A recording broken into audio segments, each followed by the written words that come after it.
Gumti GS news চ্যানেলের পক্ষ থেকে সকলকে নমস্কার, ধন্যবাদ জানিয়ে আমি গৌতম। আজ সকাল হতে না হতেই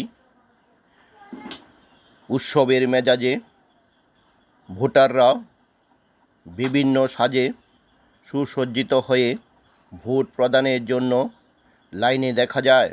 বলছিলাম, করবুক 43 বিধানসভা কেন্দ্রের অধীন লোকসভা নির্বাচনের আজ সকাল 9টা পর্যন্ত ভোট প্রদান করেছেন 16.9%।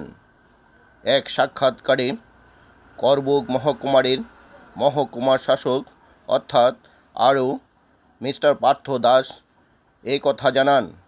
এদিকে যতই তাপমাত্রা বৃদ্ধি হচ্ছে, ভোটারদের বিভিন্ন সমস্যা ততই দেখা যাচ্ছে।